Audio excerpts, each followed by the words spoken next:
लेव्य व्यवस्था अध्याय 21 याजकों की पवित्रता। फिर यहोवा ने मूसा से कहा, हारून के पुत्र जो याजक है उनसे कह कि तुम्हारे लोगों में से कोई भी मरे तो उसके कारण तुम में से कोई अपने को अशुद्ध न करे।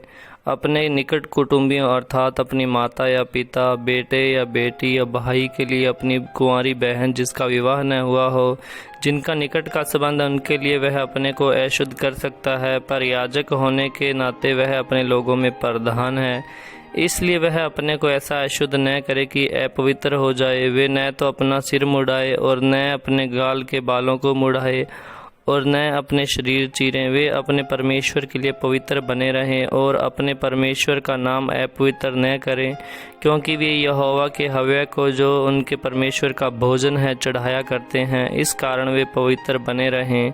वे वेश्या या भ्रष्टा से विवाह न करें और न त्यागी हुई से विवाह करें, क्योंकि याजक अपने परमेश्वर के लिए पवित्र होता है। इसलिए तू याजक को पवित्र जानना, क्योंकि वह तुम्हारे परमेश्वर का भोजन चढ़ाया करता है, इसलिए वह तेरी दृष्टि में पवित्र ठहरे। क्योंकि मैं यहोवा जो तुमको पवित्र करता हूँ पवित्र हूँ।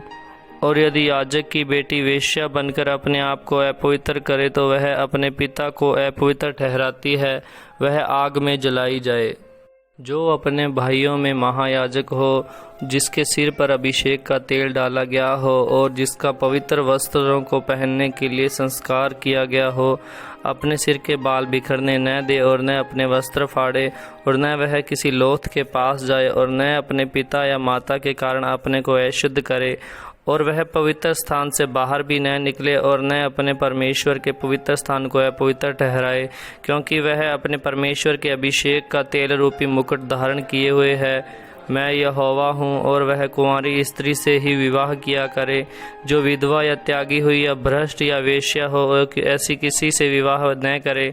वह अपने ही लोगों के बीच में से किसी कुंवारी कन्या से विवाह करे, और वह अपनी संतान को अपने लोगों में अपवित्र न करे, क्योंकि मैं उसका पवित्र करने वाला यहोवा हूँ। फिर यहोवा ने मूसा से कहा, हारून से कह कि तेरे वंश की पीढ़ी पीढ़ी में जिस किसी के कोई भी दोष हो, वह अपने परमेश्वर यहोवा का भोजन चढ़ाने के लिए समीप न आए। कोई क्यों न हो जिसमें दोष का हो वह समीप न आए, चाहे वह अंधा हो, चाहे लंगड़ा, चाहे नक चपटा हो, चाहे कुछ अधिक अंग हो, या उसका पांव या हाथ टूटा हो, या वह कुबड़ा या बौना हो, या उसकी आंख में दोष हो, या उस मनुष्य के चाई या खुजली हो, या उसके अंड चिपके हो। हारून याजक के वंश में से किसी को भी दोष हो, वह यहोवा के हव्य चढ़ाने के लिए समीप न आए। वह जो दोष युक्त है कभी भी अपने परमेश्वर का भोजन चढ़ाने के लिए समीप न आए। वह अपने परमेश्वर के पवित्र और परम पवित्र दोनों प्रकार के भोजन को खाए, परंतु उसके दोष के कारण वह न तो बीच वाले पर्दे के भीतर आए और न वेदी के समीप, जिससे ऐसा न हो कि वह मेरे पवित्र स्थानों को अपवित्र करे, क्योंकि मैं उनका पवित्र करने वाला यहोवा हूँ। इसलिए मूसा ने हारून और उसके पुत्रों को तथा सब इज़राइलियों को ये बातें कह सुनाई। व्यवस्था अध्याय 22 चढ़ावे की पवित्रता। फिर यहोवा ने मूसा से कहा, हारून और उसके पुत्रों से कह कि इज़राइलियों की पवित्र की हुई वस्तुओं से जिनको वे मेरे लिए पवित्र करते हैं अलग रहें, और मेरे पवित्र नाम को अपवित्र न करें। मैं यहोवा हूँ। और उनसे कह कि तुम्हारी पीढ़ी पीढ़ी में तुम्हारे सारे वंश में से जो कोई अपनी अशुद्धता की दशा में उन पवित्र की हुई वस्तुओं के पास जाए जिन्हें इज़राइली यहोवा के लिए पवित्र करते हैं, वह प्राणी मेरे सामने से नाश किया जाएगा। मैं यहोवा हूँ। हारून के वंश में से कोई क्यों न हो जो कोढ़ या उसके परमेय हो, वह मनुष्य जब तक शुद्ध न हो जाए तब तक पवित्र की हुई वस्तुओं में से कुछ न खाए। जो लोथ के कारण अशुद्ध हुआ हो या उसका वीर्य स्खलित हुआ हो, ऐसे मनुष्य को जो कोई छुए, और जो कोई किसी ऐसे रेंगने हारे जंतु को छुए जिससे लोग अशुद्ध हो सकते हैं, या किसी ऐसे मनुष्य को छुए जिससे किसी प्रकार की अशुद्धता हो जो उसको भी लग सकती है, तो वह प्राणी जो इनमें से किसी को छुए सांझ तक अशुद्ध ठहरा रहे, और जब तक जल से स्नान न कर ले तब तक पवित्र वस्तुओं में से कुछ न खाए।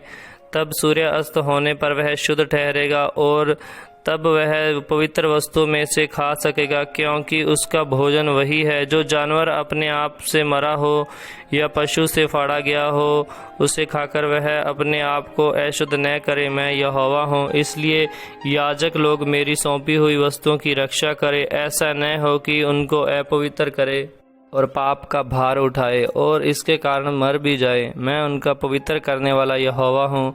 पराये कुल का जन किसी पवित्र वस्तु को न खाने पाए, चाहे वह याजक का अतिथि हो या मजदूर हो, तो भी वह कोई पवित्र वस्तु न खाए। यदि याजक किसी प्राणी को रुपया देकर मोल ले तो वह प्राणी उसमें से खा सकता है, और जो याजक के घर में उत्पन्न हुआ हो वो भी इसके में से भोजन खाए। यदि याजक की बेटी पराये कुल के किसी पुरुष से ब्याही गई हो तो वह भेंट की हुई पवित्र वस्तुओं में से न खाए। यदि याजक की बेटी विधवा या त्यागी हुई हो और उसकी संतान न हो और वह अपनी बाल्यावस्था की रीति के अनुसार अपने पिता के घर में रहती हो तो वह अपने पिता के भोजन में से खाए, पर पराये कुल का कोई उसमें से न खाने पाए। और यदि कोई मनुष्य किसी पवित्र वस्तु में से कुछ भूल से खा जाए तो वह उसका 5वां भाग बढ़ाकर उसे याजक को भर दे। वे इज़राइलियों की पवित्र की हुई वस्तुओं को जिन्हें वे यहोवा के लिए चढ़ाएं अपवित्र न करें। वे उनको अपनी पवित्र वस्तुओं में से खिलाकर उनसे अपराध का दोष न उठवाएं। मैं उनका पवित्र करने वाला यहोवा हूँ। फिर यहोवा ने मूसा से कहा, हारून और उसके पुत्रों से इज़राइलियों से समझाकर कह कि इज़राइल के घराने या इज़राइलियों में से रहने वाले परदेशियों में से कोई क्यों न हो जो मन्नत या स्वेच्छा बलि करने के लिए यहोवा का होम बलि करके चढ़ाए, तो अपने निमित्त ग्रहण योग्य ठहरने के लिए बैलों या भेड़ों या बकरियों में से निर्दोष नर चढ़ाया जाए, जिसमें कोई भी दोष न हो उसे न चढ़ाना, क्योंकि वह तुम्हारे निमित्त ग्रहण योग्य न ठहरेगा। और जो कोई बैलों या भेड़ बकरियों में से विशेष वस्तु संकल्प करने के लिए या स्वेच्छा बलि के लिए यहोवा के मेल बलि चढ़ाए तो ग्रहण होने के लिए आवश्यक है कि वह निर्दोष हो, उसमें कोई भी दोष न हो। जो अंधा या अंग का टूटा या लूला हो अथवा उसमें रसोली या खोरा या खुजली हो, ऐसों को यहोवा के लिए न चढ़ाना। उनको वेदी पर यहोवा के लिए हव्य न चढ़ाना। जिस किसी बैल या भेड़ या बकरे का कोई अंग अधिक या कम हो उसको स्वेच्छा बलि के लिए चढ़ा सकते हो, परंतु मन्नत पूरी करने के लिए वह ग्रहण न होगा। जिसके अंड दबे या कुचले या टूटे या कट गए हो उसको यहोवा के लिए न चढ़ाना, और अपने देश में भी ऐसा काम न करना। इनमें से किसी को तुम अपने परमेश्वर का भोजन जानकर किसी परदेशी से लेकर न चढ़ाओ, क्योंकि उनमें उनका बिगाड़ वर्तमान है, उनमें दोष है, इसलिए वे तुम्हारे निमित्त ग्रहण न होंगे। फिर यहोवा ने मूसा से कहा, जब बछड़ा या भेड़ या बकरी का बच्चा उत्पन्न हो तो वह 7 दिन तक अपनी माँ के साथ रहे। फिर 8वें दिन से आगे को वह यहोवा के हव्य के लिए ग्रहण योग्य ठहरेगा।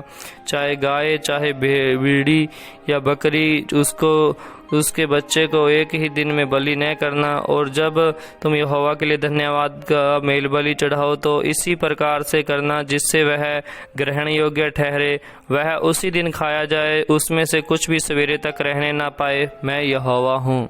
इसलिए तुम मेरी आज्ञाओं को मानना और उनका पालन करना। मैं यहोवा हूँ। और मेरे पवित्र नाम को अपवित्र न ठहराना, क्योंकि मैं इज़राइलियों के बीच अवश्य ही पवित्र माना जाऊंगा, क्योंकि मैं तुम्हारा पवित्र करने वाला यहोवा हूँ, जो तुमको मिस्र देश से निकाल लाया, जिससे तुम्हारा परमेश्वर बना रहूं। मैं यहोवा हूँ। लेविय व्यवस्था अध्याय 23। पर्वों की विधियाँ। फिर यहोवा ने मूसा से कहा, इज़राइलियों से कह कि यहोवा के पर्व जिनका तुमको पवित्र सभा एकत्रित करने के लिए नियत समय पर प्रचार करना होगा, मेरे वे पर्व ये हैं। 6 दिन कामकाज किया जाए, पर 7वां दिन परम विश्राम और पवित्र सभा का दिन है, उसमें किसी प्रकार का कामकाज न किया जाए। वह तुम्हारे सब घरों में यहोवा का विश्राम दिन ठहरे। फसह और अख़मीरी रोटी का पर्व। फिर यहोवा के पर्व जिनमें से एक एक के ठहराए हुए समय में तुम्हें पवित्र सभा करने के लिए प्रचार करना होगा, वे ये है। पहले महीने के 14वें दिन को गोधूली के समय यहोवा का फसह हुआ करे, और उसी महीने के 15वें दिन को यहोवा के लिए अख़मीरी रोटी का पर्व हुआ करे। उसमें तुम 7 दिन तक अख़मीरी रोटी खाया करना। उनमें से पहले दिन तुम्हारी पवित्र सभा हो और उस दिन परिश्रम का कोई काम न करना, पर 7 दिन तुम यहोवा को हव्य चढ़ाया करना। और 7वें दिन पवित्र सभा हो, उस दिन परम विश्राम का कोई काम न करना। फिर यहोवा ने मूसा से कहा, इज़राइलियों से कह कि जब तुम उस देश में प्रवेश करो जिसे यहोवा तुम्हें देता है और उसमें के खेत काटो, तब अपने अपने पक्के खेत की पहली उपज का पूला याजक के पास ले आया करना, और वह उस पूले को यहोवा के सामने हिलाए कि वह तुम्हारे निमित्त ग्रहण किया जाए। वह उसे विश्राम दिन के दूसरे दिन हिलाए, और जिस दिन तुम पूला हिलवाओ उसी दिन 1 वर्ष का निर्दोष भेड़ का बच्चा यहोवा के लिए होम बलि चढ़ाना। और उसके साथ का अन्नबलि एपा के 2/10वें अंश तेल से सने हुए मैदे का हो, वह सुखदायक सुगंध के लिए यहोवा का हव्य हो। और उसके साथ का अर्घहीन भर की 1/4 दाखमधु हो। और जब तक तुम उस चढ़ावे को अपने परमेश्वर के पास न ले जाओ, उस दिन तक नए खेत में से न तो रोटी खाना और न भुना हुआ अन्न और न हरी बालें। यह तुम्हारी पीढ़ी पीढ़ी में तुम्हारे सारे घराने में सदा की विधि ठहरे। कटनी का पर्व। फिर उस विश्राम दिन के दूसरे दिन से, अर्थात जिस दिन तुम हिलाई जाने वाली भेंट के पूले को हिलाओगे, उस दिन से पूरे 7 विश्राम दिन गिन लेना। 7वें विश्राम दिन के दूसरे दिन तक 50 दिन गिनना, और 50वें दिन यहोवा के लिए नया अन्न बलि चढ़ाना। तुम अपने घरों में से एपा के 2/10वें अंश मैदे की 2 रोटियां हिलाने की भेंट के लिए ले आना। वे खमीर के साथ पकाई जाएं और यहोवा के पहली उपज ठहरे। और उस रोटी के संग 1 वर्ष के 7 निर्दोष भेड़ के बच्चे और 1 बछड़ा और 2 मेढ़े चढ़ाना। वे अपने अपने साथ के अन्नबलि और अर्घ समेत यहोवा के लिए होम बलि के समान चढ़ाया जाए, अर्थात वे यहोवा के लिए सुखदायक सुगंध देने वाला हव्य ठहरे। फिर पाप बलि के लिए 1 बकरा और मेल बलि के लिए 1 वर्ष के 2 भेड़ के बच्चे चढ़ाना। तब याजक उनको पहली उपज की रोटी समेत यहोवा के सामने हिलाने की भेंट के लिए हिलाए, और इन रोटियों के संग वे 2 भेड़ के बच्चों को भी हिलाया जाए। वे यहोवा के लिए पवित्र और याजक का भाग ठहरे। और तुम इसी दिन यह प्रचार करना कि आज हमारी एक पवित्र सभा होगी और परिश्रम का कोई काम न करना। यह तुम्हारे सारे घराने में तुम्हारी पीढ़ी पीढ़ी में सदा की विधि ठहरे।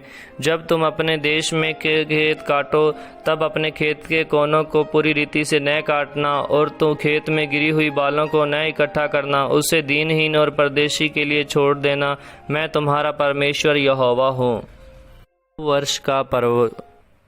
फिर यहोवा ने मूसा से कहा, इज़राइलियों से कह कि 7वें महीने के पहले दिन को तुम्हारे लिए परम विश्राम हो। उसमें स्मरण दिलाने के लिए नरसिंगे फूंके जाए और एक पवित्र सभा इकट्ठी हो। उस दिन तुम विश्राम परिश्रम को कोई काम न करना, और यहोवा के लिए एक हव्य चढ़ाना। प्रायश्चित का दिन। फिर यहोवा ने मूसा से कहा, उसी 7वें महीने का 10वां दिन प्रायश्चित का दिन माना जाए। वह तुम्हारी पवित्र सभा का दिन होगा, और उसमें तुम अपने अपने जीव को दुख देना और यहोवा के लिए हव्य चढ़ाना। उस दिन तुम किसी प्रकार का काम काज न करना, क्योंकि वह प्रायश्चित का दिन नियुक्त किया गया है, जिसमें तुम्हारे परमेश्वर यहोवा के सामने तुम्हारे लिए प्रायश्चित किया जाएगा। इसलिए जो प्राणी उस दिन दुख न सहे, वह अपने लोगों में से नष्ट किया जाए, और जो प्राणी उस दिन किसी प्रकार का काम करे, उस प्राणी को भी उसके लोगों के बीच में से नष्ट कर डालूंगा। तुम किसी प्रकार का काम काज न करना। यह तुम्हारी पीढ़ी पीढ़ी में तुम्हारे घरानों में सदा की विधि ठहरे।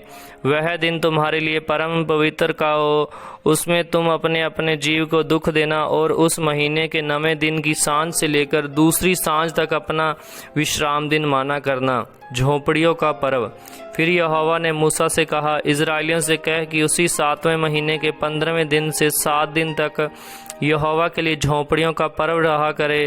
पहले दिन पवित्र सभा हो, उसमें परिश्रम का कोई काम न करना।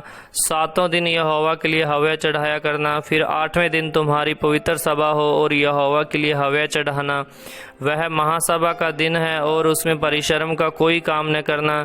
यहोवा के नियत पर्व यही है। इनमें तुम यहोवा को हव्य चढ़ाना अर्थात होम बलि, अन्न बलि, मेल बलि और अर्घ प्रत्येक अपने अपने नियत समय पर चढ़ाया जाए और पवित्र सभा का प्रचार करना।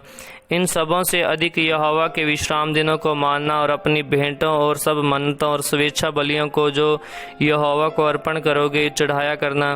फिर 7वें महीने के 15वें दिन को जब तुम देश की उपज को इकट्ठा कर चुको तब 7 दिन तक यहोवा का पर्व मानना। पहले दिन परम विश्राम हो और 8वें दिन परम विश्राम हो और पहले दिन तुम अच्छे अच्छे वृक्षों की उपज और खजूर के पत्ते और घने वृक्षों की डालियां और नालों में के मजनून लेकर अपने परमेश्वर यहोवा के सामने 7 दिन तक आनंद करना। प्रति वर्ष 7 दिन तक यहोवा के लिए यह पर्व माना करना। यह तुम्हारी पीढ़ी पीढ़ी में सदा की विधि ठहरे कि 7वें महीने में यह पर्व माना जाए। 7 दिन तक तुम झोपड़ियों में रहा करना अर्थात जितने जन्म के इजरायली हैं वे सब के सब झोपड़ियों में रहे, इसलिए कि तुम्हारी पीढ़ी पीढ़ी के लोग जान रखें कि जब यहोवा हम इजरायलियों को मिस्र देश से निकाल कर ला रहा था तब उसने उनको झोपड़ियों में टिकाया था। मैं तुम्हारा परमेश्वर यहोवा हूँ। और मूसा ने इजरायलियों को यहोवा के पर्व के नियत समय कह सुनाए। व्यवस्था अध्याय 24 पवित्र दीपकों को सजाना।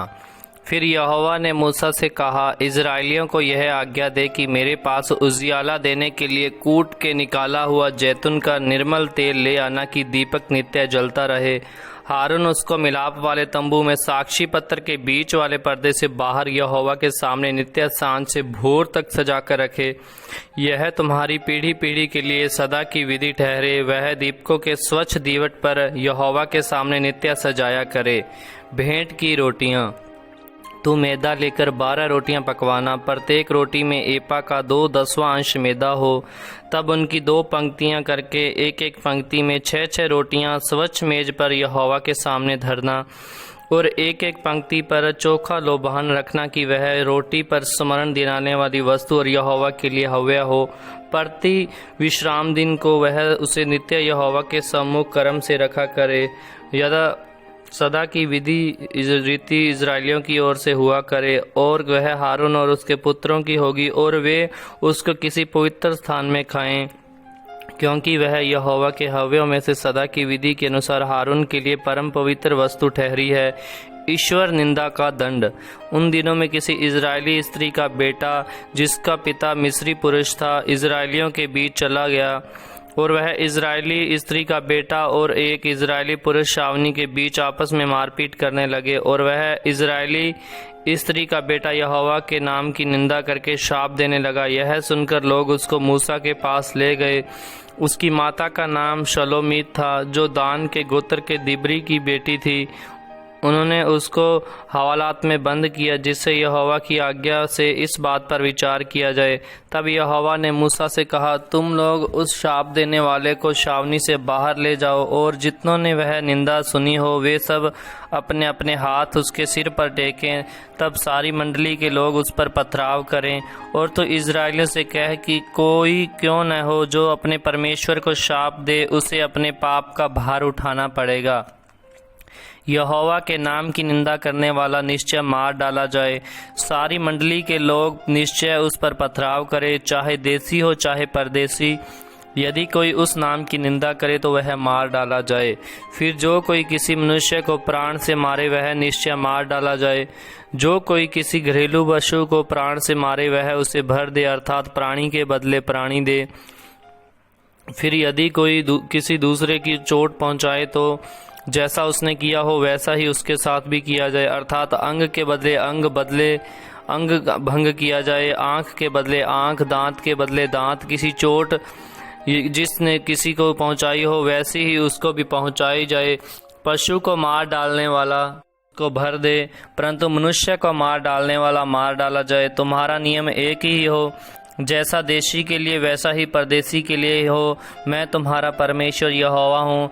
अतः मूसा ने इजरायलियों को यह समझाया जब उन्होंने उस शाप देने वाले को छावनी से बाहर ले जाकर उस पर पथराव किया और इजरायलियों ने वैसा ही किया जैसा यहोवा ने मूसा को आज्ञा दी थी। लेव्य व्यवस्था अध्याय 25 7वां वर्ष विश्राम वर्ष। फिर यहोवा ने सीने पर्वत के पास मूसा से कहा, इजरायलियों से कह कि जब तुम उस देश में प्रवेश करो जो तुम्हें देता हूँ तब तुम भूमि को यहोवा के लिए विश्राम मिला करे। 6 वर्ष तो अपनी अपना खेत बोया करना और 6 वर्ष अपनी अपनी दाख की बारी छांट छांट कर देश की उपज इकट्ठी किया करना। परंतु 7वें वर्ष भूमि को यहोवा के लिए परम विश्राम काल मिला करे। उसमें न तो अपना खेत बोना और न अपनी दाख की बारी छांटना। जो कुछ काटे वह खेत में अपने आप से उगे उसे न काटना और अपनी बिन छांटी हुई दाखलता की दाखों को न तोड़ना, क्योंकि वह भूमि के लिए परम विश्राम का हर्ष होगा। भूमि के परम विश्राम की ही के उपज से तुमको और तुम्हारे दास दासी को, तुम्हारे साथ रहने वाले मजदूरों और परदेशियों को भी भोजन मिलेगा, और तुम्हारे पशुओं का और देश में जितने जीव जंतु हो उनको भी भोजन भूमि की सब उपज से होगा। जुबली वर्ष 7 विश्राम वर्ष अर्थात 7 गुना 7 वर्ष गिन लेना, और 7 विश्राम वर्षों का यह समय 49 वर्ष होगा। तब 7वें महीने के 10वें दिन को अर्थात प्रायश्चित के दिन जय जयकार के महाशब्द का नरसिंगा अपने सारे देश में सब कहीं फुकवाना, और सब उस 50वें वर्ष को पवित्र मानना और देश के सारे निवासियों के लिए छुटकारे का प्रचार करना। वह वर्ष तुम्हारे यहाँ जुबली कहलाए। उसमें कुछ तुम अपनी अपनी निज भूमि और अपने अपने घराने में लौटने पाओगे। तुम्हारे वर्ष वह 50वां वर्ष जुबली का वर्ष कहलाए। उसमें तुम न बोना और जो अपने आप उगे उसे भी न काटना और बिन छांटी हुई दाखलता को की दाखों को न तोड़ना, क्योंकि वह जो जुबली का वर्ष होगा वह तुम्हारे लिए पवित्र होगा। तुम उसकी उपज खेत ही में से लेके खाना। इस जुबली के वर्ष में तुम अपनी अपनी निज भूमि को लौटने पाओगे। और यदि तुम अपने भाई बंधु के हाथ कुछ बेचो या अपने भाई बंधु से कुछ मोल लो तो तुम एक दूसरे पर अंधेर न करना। जुबली के बाद जितने वर्ष बीते हो उनकी गिनती के अनुसार दाम ठहरा के एक दूसरे से मोल लेना, और शेष वर्षों की उपज के अनुसार वह तेरे हाथ बेचे। जितने वर्ष हो रहे उतना ही दाम बढ़ाना, और उतने जितने वर्ष कम रहे उतना ही दाम घटाना, क्योंकि वर्ष की उपज की संख्या जितनी ही हो उतनी ही वह तेरे हाथ बेचेगा। तुम अपने अपने भाई बंधु पर अंधेर न करना, अपने परमेश्वर का भय मानना। मैं तुम्हारा परमेश्वर यहोवा हूँ। 7वें वर्ष की समस्या। इसलिए तुम मेरी विधियों को मानना और मेरे नियमों पर समझ बूझकर चलना, क्योंकि ऐसा करने से तुम उस देश में निडर बसे रहोगे। भूमि अपनी उपज उपजाया करेगी और तुम भेंट भर खाया करोगे और उस देश में निडर बने रहोगे। और यदि तुम कहो कि 7वें वर्ष में हम क्या खाएंगे, तो न तो हम बोएंगे और न हम खेत की उपज इकट्ठा करेंगे, तो जानो कि तुमको 6वें वर्ष में ऐसी आशीष दूंगा कि भूमि की उपज 3 वर्ष तक काम आएगी। तुम 8वें वर्ष में बोओगे और पुरानी उपज में से खाते रहोगे, और 9वें वर्ष की उपज जब तक मिलेगी तब तक तुम पुरानी उपज में से खाते रहोगे। भू संपत्ति छुड़ाने की विधि। भूमि सदा के लिए बेची न जाए, क्योंकि भूमि मेरी है और उसमें तुम परदेसी और बाहरी होगे। लेकिन तुम अपने भाग के सारे देश में भूमि को छुड़ा लेने देना। यदि तेरा कोई भाई बंधु कंगाल होकर अपनी निज भूमि में से कुछ बेच डाले, तो उसके कुटुंबियों में से जो सबसे निकट हो वह आकर अपने भाई बंधु के बेचे हुए भाग को छुड़ा ले। यदि किसी मनुष्य के लिए कोई छुड़ाने वाला न हो और उसके पास इतना धन हो कि आप ही अपने भाग को छुड़ा सके, तो वह उसके बिकने के समय से 2 वर्षों की गिनती करके शेष वर्षों की उपज का दाम उसने उसे मोल लिया हो फेर दे। तब वह अपनी निज भूमि का अधिकारी हो जाएगा। परंतु यदि उसके पास इतनी पूंजी न हो कि उसे फेर अपनी कर सके, तो उसकी बेची हुई भूमि जुबली के वर्ष तक मोल लेने वाले के हाथ में रहे और जुबली के वर्ष में छूट जाए, तब वह मनुष्य अपनी निज भूमि का फिर अधिकारी हो जाएगा। फिर यदि कोई मनुष्य शहरपनाह वाले नगर में बसने का घर बेचे, तो वह बेचने के बाद वर्ष भर के अंदर उसे छुड़ा सकेगा, अर्थात पूरे वर्ष भर उस मनुष्य को छुड़ाने का अधिकार रहेगा। परंतु यदि वह वर्ष भर में न छुड़ाए, तो वह घर जो शहरपनाह वाले नगर में हो मोल लेने वाला का बना रहे और पीढ़ी पीढ़ी में उसी के वंश का बना रहे, और जुबली के वर्ष में भी न छूटे। परंतु बिना शहरपनाह के गांवों के घर तो खेतों के समान गिन जाए, उनका छुड़ाना भी हो सकेगा और वे जुबली के वर्ष में छूट जाएं। फिर भी लेवियों के निज के नगरों में जो घर को उनको लेवीय जब चाहे तब छुड़ाएं, और यदि कोई लेवीय अपना भाग न छुड़ाए तो वह बेचा हुआ घर जो उसके भाग के नगर में हो जुबली के वर्ष में छूट जाए, क्योंकि इजराइलियों के बीच लेवियों का भाग उनके नगरों में वे ही घर हैं, पर उनके नगरों के चारों ओर की चराई की भूमि में बेची न जाए, क्योंकि वह उनका सदा का भाग होगा। कंगालों को उधार देना। फिर यदि कोई तेरा भाई बंधु कंगाल हो जाए और उसकी दशा तेरे सामने तरस योग्य हो जाए तो तू उसको संभालना, वह परदेसी या यात्री के समान तेरे संग रहे, उससे ब्याह बढ़ती न लेना। परमेश्वर का भय मानना, जिससे तेरा भाई बंधु तेरे संग जीवन निर्वाह कर सके। उसको ब्याज पर रुपया न देना और न उसको भोजन वस्तु लाभ के लालच से देना।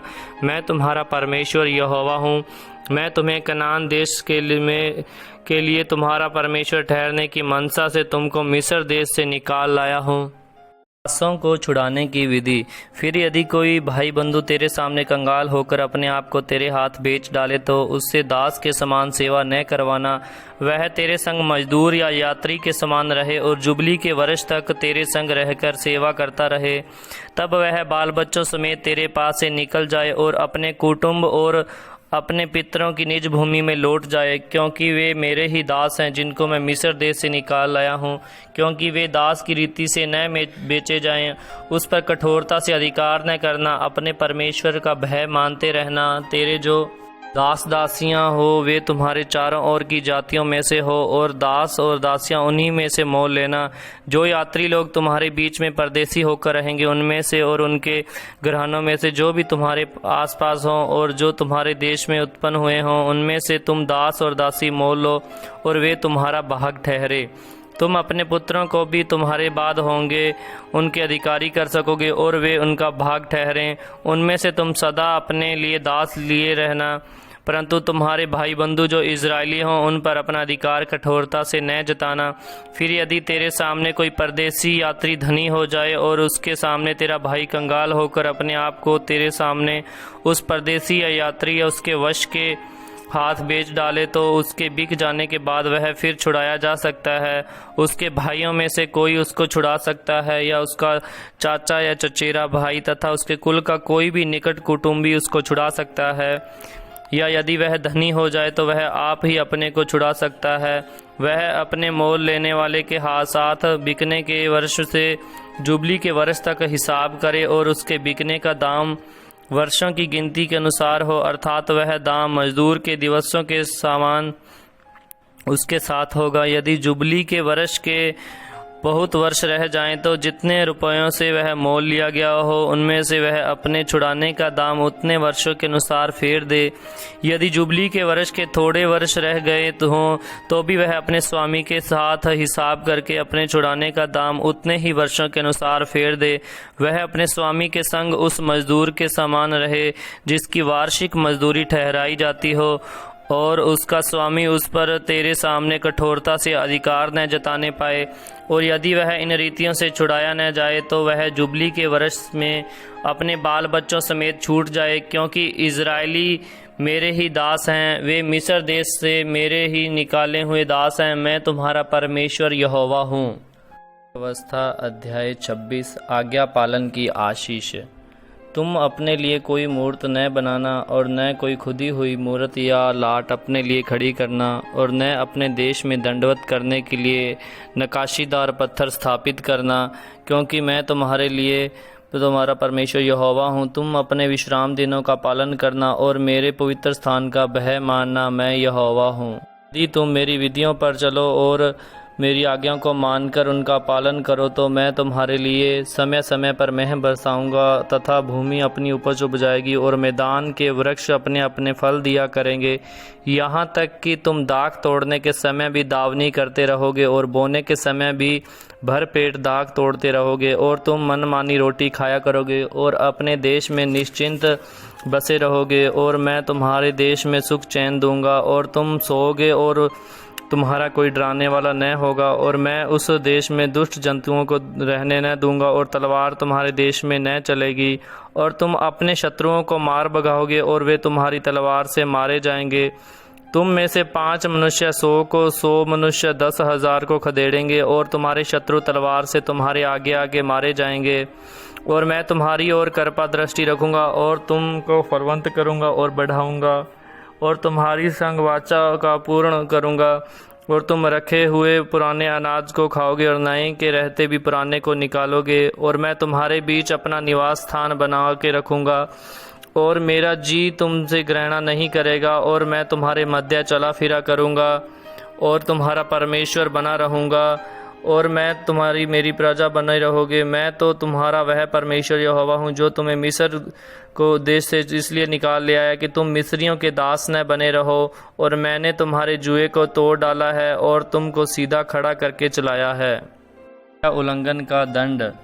यदि तुम मेरी न सुनोगे और इन सब बातों को, इन आज्ञाओं को नहीं मानोगे और मेरी विधियों को निकम्मा जानोगे और तुम्हारी आत्मा मेरे निर्णय से घृणा करे और तुम मेरी सब आज्ञाओं का पालन न करोगे वरन मेरी वाचा को तोड़ोगे, तो मैं तुम में से यह करूँगा, अर्थात मैं तुमको बेचैन करूँगा और क्षय रोग और झवर से पीड़ित करूँगा। और इनके कारण तुम्हारी आंखें धुंधली हो जाएंगी और तुम्हारा मन अति उदास होगा और तुम्हारा बीज बोना व्यर्थ होगा, क्योंकि तुम्हारे शत्रु उसकी उपज खा लेंगे और मैं भी तुम्हारे विरुद्ध हो जाऊँगा और तुम अपने शत्रुओं से हार जाओगे और तुम्हारे बैरी तुम्हारे ऊपर अधिकार करेंगे। और जब कोई तुमको खदेड़ता भी न होगा तब भी तुम भागोगे। और यदि तुम इन बातों के उपरांत भी मेरी न सुनो तो मैं तुम्हारे पापों के कारण तुम्हें 7 गुणी ताड़ना और दूंगा और मैं तुम्हारे बल का घमंड तोड़ डालूंगा और तुम्हारे लिए आकाश को मानो लोहे का और भूमि को मानो पित्तल का बना दूंगा। और तुम्हारा बल अकारथ गवाया जाएगा, क्योंकि तुम्हारी भूमि अपनी उपज न उपजाएगी और मैदान के वृक्ष अपने फल न देंगे। यदि तुम मेरे विरुद्ध चलते ही रहो और मेरा कहना न मानो तो मैं तुम्हारे पापों के अनुसार तुम्हारे ऊपर 7 गुना संकट डालूंगा। और मैं तुम्हारे बीच वन पशुओं को भेजूंगा जो तुम्हें निर्वश करेंगे और तुम्हारे घरेलू पशुओं को नष्ट कर डालेंगे और तुम्हारी गिनती घटाएंगे, जिससे तुम्हारी सड़कें सूनी पड़ जाएंगी। यदि तुम इन बातों पर भी मेरी ताड़ना से न सुधरो और मेरे विरुद्ध चलते ही रहो तो मैं भी तुम्हारे विरुद्ध चलूँगा और तुम्हारे पापों के कारण मैं आप ही तुमको 7 गुना मारूंगा। और मैं तुम पर एक ऐसी तलवार चलवाऊंगा जो वाचा तोड़ने का पूरा पूरा पलटा लेगी। और जब तुम अपने नगरों में जा जाकर इकट्ठा होगे तब मैं तुम्हारे बीच मरी फैलाऊंगा और तुम अपने शत्रुओं के वश में सौंप दिए जाओगे। जब मैं तुम्हारे लिए अन्न के आधार को दूर कर डालूंगा तब 10 स्त्रियां तुम्हारी रोटी एक ही तंदूर में पकाकर तोल कर बांट देगी और तुम खाकर तृप्त भी न होंगे। फिर यदि तुम इसके उपरांत भी मेरी न सुनोगे और मेरे विरुद्ध चलते ही रहोगे तो मैं समय अपने न्याय में तुम्हारे विरुद्ध चलूँगा और तुम्हारे पापों के कारण तुमको 7 गुणी ताड़ना और भी दूंगा। और तुमको अपने बेटों और बेटियों का मांस खाना पड़ेगा और मैं तुम्हारे पूजा के ऊंचे स्थानों को ढा दूंगा और तुम्हारे सूर्य की प्रतिमाएं तोड़ डालूंगा और तुम्हारी लोथों को तुम्हारी तोड़ी हुई मूर्तियों पर फेंक दूंगा। और मेरी आत्मा को तुमसे घृणा हो जाएगी और मैं तुम्हारे नगरों को उजाड़ दूंगा और तुम्हारे पवित्र स्थानों का उजाड़ दूंगा और तुम्हारा सुखदायक सुगंध ग्रहण न करूंगा। और मैं तुम्हारे देश को सूना कर दूंगा और तुम्हारे शत्रु जो उसमें रहते हैं वे इन बातों के कारण चकित होंगे। और मैं तुमको जाति जाति के बीच तितर भीतर करूंगा और तुम्हारे पीछे पीछे तलवार खींचे रहूंगा और तुम्हारा देश को सूना करूंगा और तुम्हारे नगर उजाड़ हो जाएंगे। तब जितने दिन वह देश सूना पड़ा रहेगा और तुम अपने शत्रुओं के देश में रहोगे, दिन अपने विश्राम कालों को मानता रहेगा, तब ही वह देश विश्राम पाएगा। अर्थात अपने विश्राम कालों को मानता रहेगा। जितने दिन वह सूना पड़ा रहेगा उतने दिन उसको विश्राम रहेगा। अर्थात जो विश्राम तुम्हारे वहाँ बसे रहने के समय तुम्हारे विश्राम कालों में न मिला होगा वह उसको तब मिलेगा। और तुम में से जो बच रहेंगे और अपने शत्रुओं के देश में होंगे उनके हृदय में मैं कायरता उपजाऊंगा और वे पत्ते के खड़कने के से भी भाग जाएंगे और वे ऐसे भागेंगे जैसे कोई तलवार से भागे और किसी के बिना पीछा किए हुए वे गिर गिर पड़ेंगे। जब कोई पीछा करने वाला न हो तब भी मानो तलवार के भय से एक दूसरे से ठोकर खाकर गिरते जाएंगे और तुमको अपने शत्रुओं के सामने ठहरने की कुछ शक्ति न होगी। तब तुम जाति जाति के बीच पहुंचकर नष्ट हो जाओगे और तुम्हारे शत्रुओं की भूमि तुमको खा जाएगी और तुम में से जो बचे रहेंगे वे अपने शत्रुओं के देश में अपने अधर्म के कारण गल जाएंगे और अपने पुरखाओं के अधर्म के कामों के कारण भी वे उन्हीं के समान गल जाएंगे। पर यदि वे अपने और अपने पितरों के अधर्म को मान लेंगे अर्थात उस विश्वासघात को जो मेरा करेंगे और यह भी मान लेंगे कि हम यहोवा के विरुद्ध चले थे, उसी कारण वह हमारे विरुद्ध होकर हमें शत्रुओं के देश में ले आया है। यदि उस समय उनका खतना रहित हृदय दब जाएगा और वे उस समय अपने अधर्म के दंड को अंगीकार करेंगे, तब जो वाचा मैंने याकूब के संग बांधी थी उसको मैं स्मरण करूंगा, और जो वाचा मैंने इसहाक से और जो वाचा मैंने अब्राहम से बांधी थी उनको भी मैं स्मरण करूंगा, और इस देश को भी मैं स्मरण करूंगा। इस पर वह उनसे रहित होकर सूना पड़ा रहेगा और उनके बिना सूना रहकर भी अपने विश्राम कालों को मानता रहेगा, और वे लोग अपने अधर्म के दंड का अंगीकार करेंगे, इसी कारण से कि उन्होंने मेरी आज्ञाओं का उल्लंघन किया था और उनकी आत्मा को मेरी विधियों से घृणा थी।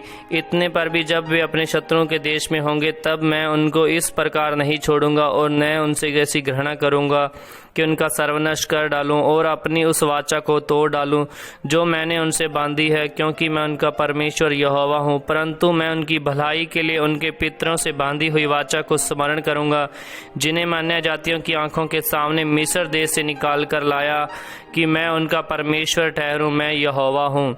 जो मेरे विधियां और नियम और व्यवस्था यहोवा ने अपनी ओर से इजरायलियों के लिए सीने पर्वत पर मूसा के द्वारा ठहराई थी, वे ये ही हैं। व्यवस्था अध्याय 27 विशेष संकल्प की विधि। फिर यहोवा ने मूसा से कहा, इजरायलियों से यह कह कि जब कोई विशेष संकल्प माने तो संकल्प किए हुए प्राणी तेरे ठहराने के अनुसार यहोवा के होंगे। इसलिए यदि वह 20 वर्ष या उसके अधिक और 60 वर्ष से कम अवस्था का पुरुष हो तो उसके लिए परम विश्राम पवित्र के शेकेल के अनुसार 50 शेकेल का रुपया ठहरे। यदि वह स्त्री हो तो 30 शेकेल ठहरे।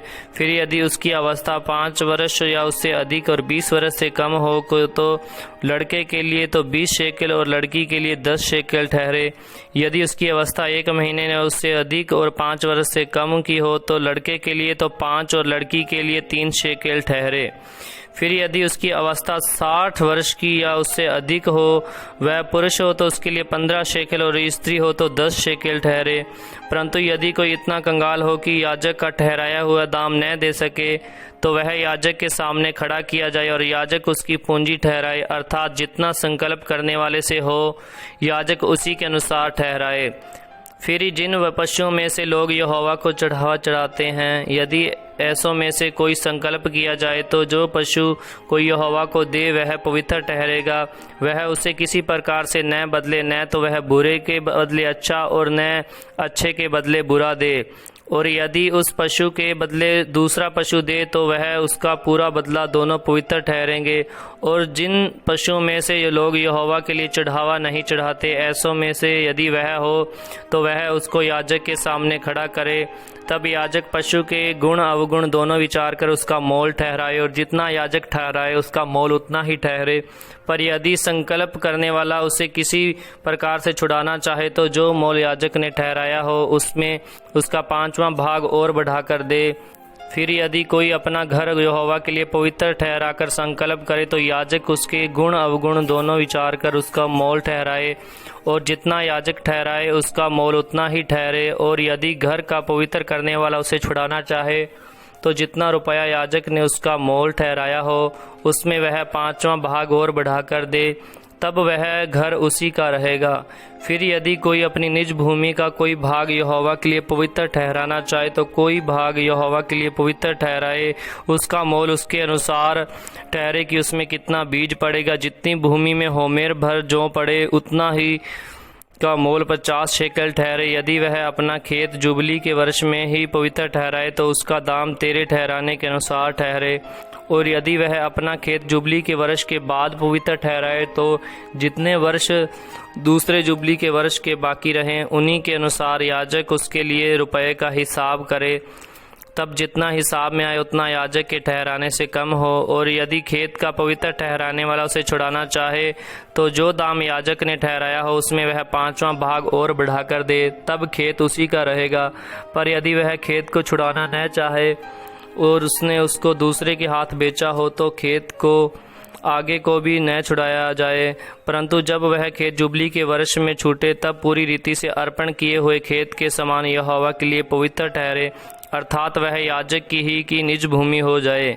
फिर यदि कोई अपना मोल लिया हुआ खेत जो उसकी निज भूमि के खेतों में का न हो यहोवा के लिए पवित्र ठहराए, तो याजक जुबली के वर्ष तक का हिसाब करके उस मनुष्य के लिए जितना ठहराए उतना ही वह यहोवा के लिए पवित्र जानकर उसी दिन दे दे। जुबली के वर्ष में वह खेत उसी के अधिकार से में जिससे वह मोल लिया हो फिर आ जाए, अर्थात उसकी वह निज भूमि हो उसी की फिर हो जाए। जिस वस्तु का मोल याजक ठहराए उसका मोल पवित्र स्थान ही के शेकेल के हिसाब से ठहरे, शेकेल 20 गेरा का ठहरे। और घरेलू पशुओं का पहिलौठा जो पहिलौठा होने के कारण यहोवा का ठहरा है, उसको कोई पवित्र न ठहराए, चाहे वह बछड़ा हो चाहे भेड़ या बकरी का बच्चा, वह यहोवा ही का है। परंतु यह वह अशुद्ध पशु का हो तो उसका पवित्र ठहराने वाला उसको याजक के ठहराए हुए मोल के अनुसार उसका 5वां भाग और बढ़ाकर छुड़ा सकता है, और यदि वह न छुड़ाया जाए तो याजक के ठहराए हुए मोल पर बेच दिया जाए। परंतु अपनी सारी वस्तु में से जो कोई कुछ यहोवा के लिए अर्पण करे, चाहे मनुष्य चाहे पशु हो चाहे उसकी निज भूमि का खेत हो, ऐसी कोई अर्पण की हुई वस्तु न तो बेची जाए और न छुड़ाई जाए। जो कुछ अर्पण किया जाए वह यहोवा के लिए परम पवित्र ठहरे। मनुष्यों में से जो कोई मृत्युदंड के लिए अर्पण किया जाए वह छुड़ाया न जाए, निश्चय वह मार डाला जाए। फिर भूमि की उपज का सारा दशमांश, चाहे वह भूमि का बीज हो चाहे वर्ष का फल हो, वह यहोवा ही का है, वह यहोवा के लिए पवित्र ठहरे। यदि कोई अपने दशमांश में से कुछ छुड़ाना चाहे तो 5वां भाग बढ़ाकर उसको छुड़ाए। और गाय बैल और भेड़ बकरी अर्थात जो पशु गिनने के लिए लाठी के नीचे से निकल जाने वाले हैं, उनका दशमांश अर्थात 10-10 के पीछे एक पशु यहोवा के लिए पवित्र ठहरे।